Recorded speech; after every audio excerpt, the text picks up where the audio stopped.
Sarada Uchiha, hindi sinasadyang ginamit nga ba ang Koto Amatsukami Genjutsu kay Sasuke bago ang time skip para tulungan at protektahan nga si Boruto matapos maganap ang omnipotence phenomenon na nagresulta nga sa pagturing ng buong mundo na kalaban nga si Boruto? Nangyari nga ba talaga ito? At paano nga ba naging Mangekyo ability ni Sarada ang Koto Amatsukami? Pag-usapan natin yan. Pakipindot nga muna ng like bago natin ito simulan. Also subscribe dahil malapit na tayong mag 300k, ilang daan na lang. As we all know, ang omnipotence Shinjutsu nga ang yumanig sa mundo ng Boruto. Binago nga nito ang history, memorya at paniniwala ng lahat ng mga tao sa planetang Earth. Binaliktad nga nito ang buhay ni Boruto at Kawaki. Si Kawaki na nga ang anak ng 7th Hokage, Kawaki Uzumaki, habang si Boruto naman ay isang tanging outsider lamang na kinupkop ng 7th Hokage ngunit nagtraidor at walang utang na loob sa kabutihang ipinakita sa kanya ng Uzumaki family. At kahit nga ang mga mahalagang tao sa buhay ni Boruto ay naging apektado nga nito, kahit nga yung master o sisyo ni Boruto na si Sasuke ay walang ligtas sa kapangyarihan ng omnipotence. Kahit nga si Sasuke noong una ay naniniwala na itong si Boruto nga ay ang dahilan kung bakit nawala ang kanyang best friend na si Naruto. Ito nga yung memorya na nakatanim sa utak niya. At si Kawaki nga yung kilala niya bilang isang Uzumaki at kanyang ang disipulo na tinuruan nga niya ng Vanishing Rasengan at iba pa.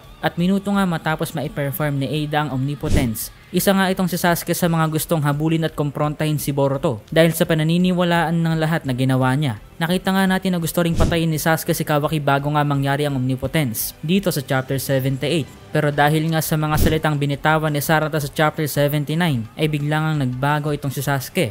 Bigla-bigla na nga lang niyang isinantabi yung kanyang sariling paniniwala at agad na lang nagtiwala sa judgment ni Sarada ukol kay Boruto na medyo weird at strange nga dahil matindi nga rin yung hinanakit siguro ni Sasuke noong nalaman niya yung ginawa ni Boruto sa 7th Hokage at sa kanyang best friend na ngayon nga ay itinuturing na lahat na patay na. Si Naruto yung pinag-uusapan natin dito guys at hindi nga ito kaagad-agad palalampasin ni Sasuke, alam natin yan. Kaya nga hindi ka agad masusuppress nitong si Sasuke yung kanyang desire na ipagiganti yung nangyari kay Naruto. Pero dito ay hindi nagdalawang isip nga si Sasuke na tulungan nga itong si Boruto kahit moments before nga ay kalaban nga ang turing ni Sasuke kay Boruto. At ito nga yung dahilan kung bakit ginawa ko tong malupit na video na ito. Chances of this theory happening might be rare, pero isa nga ito sa mga pinaka the best explanation kung bakit nangyari ang mga nangyari. As we all know, ang mga Mangekyo Sharingan abilities nga ay natutukoy at nagmamanifest sa user ng Mangekyo Sharingan bilang reflection nga ng kanilang pinakamalalim na desires at ambitions. For example, ang desire nga ni Itachi sa buhay is to bring peace to Konoha. At para nga dito ay nag-develop nga yung kanyang Mangekyo Sharingan in a way na nagbigay nga sa kanya ng mga abilities that could either bring peace o magbibigay ng kapayapaan pero pwede ring mag-bring ng destruction o kawasakan ng Konoha. Kaya ngang wasakin ng Amaterasu ang lahat ng bagay, ngunit pwede nga rin itong magamit for the purpose of peace. Ganito rin ang Tsukuyomi Genjutsu ni Itachi, pwedeng magamit sa masama at mabuti. Itong Mangekyo abilities naman ni Obito ay base nga sa kanyang takot at trauma na makaranas muli ng malagim na feeling of being crushed o pagkadurog physically. Dahil naranasan nga niya kung paano madurog yung kalahati ng upper body niya ng mga naglalakihang bato at yung desire din niya to be always there in order to save his loved ones para mailigtas yung mga taong mahalaga sa kanya dahil nakita naman natin noon na late nga na nakarating itong si Obito sa location ni Rin Nohara kung kaya't ito nga yung naging isa sa mga dahilan kung bakit namatay nga dito si Rin. At ito nga yung dahilan kung bakit yung Mangekyo abilities nga ni Obito ay Kamui na nagbibigay nga sa kanya ng overpowered ability na maging untouchable at makapag-teleport nga kung saan-saan.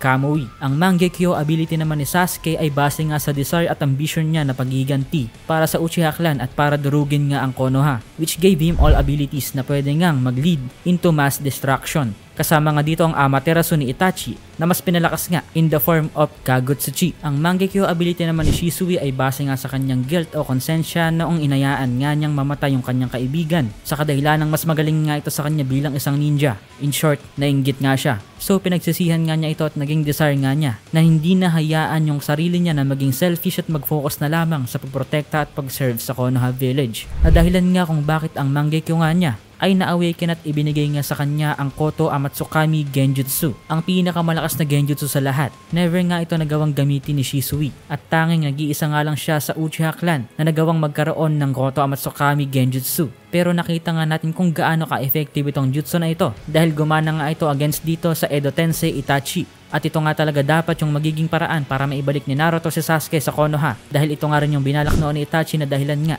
kung bakit naglagay siya ng uwak na nagpoposes nga ng isang Sharingan nitong si Shisui Uchiha. At kung nagkataon nga na na-activate ang Genjutsu na ito kay Sasuke, ay maaaring hindi na nga sana nagkaroon ng 5 Kage Summit at hindi na nagsimula ang 4th Great Ninja War, dahil hindi nga makakapagdeklara si Obito ng simula ng 4th Great Ninja War at muli na ngang mamahalin at poprotektahan ni Sasuke ang Konoha kung nagkataon. So balik tayo dito sa Boruto 2 Blue Vortex. Ngayon nga, malaki nga ang posibilidad na tulad nga ng Koto Amatsukami ay na-awaken nga rin ni Sarada ang Mangekyo Sharingan na mayroon nga ring similar o same ability at least comparable nga sa Koto Amatsukami ni Shisui, dahil ang desire nga nitong si Sarada ay tulungan at protektahan nga si Boruto at hindi siya hayaang mamatay. Mula sa mga taong naniniwala na masama nga si Boruto kahit wala naman siyang ginagawang masama. Kaya kasabay nga ng desire ni Sarada na tulungan si Boruto ay may kaakibat nga itong unconscious desire na patunayan nga sa mundo na inosente si Boruto. At dito na nga natin nakita yung Mangekyo pattern ni Sarada, which probably means na pwede ngang nagawa ngang ma-activate ni Sarada dito yung Mangekyo ability niya nang hindi niya sinasadya. At hindi nga niya ito napansin dahil ito nga yung first time na nagamit niya ito.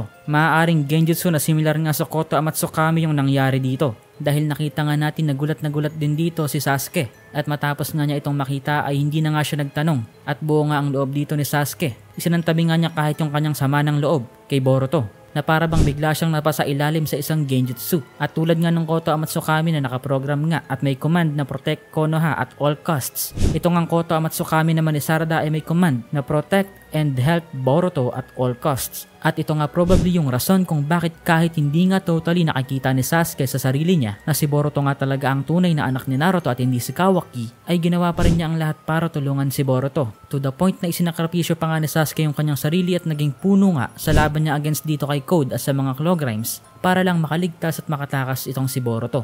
Itong Boruto na pinaniniwalaan nga niya bilang isang outsider na pumatay nga kay Naruto, na hindi rin naman niya totally kilala, dahil yan nga yung turing niya noon kay Kawaki bago magbaliktad ang buhay ni Kawaki at Boruto.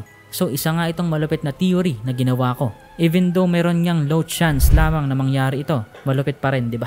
Kung nagustuhan mo, pakipindot ng like, subscribe para sa 300k subscribers, peace.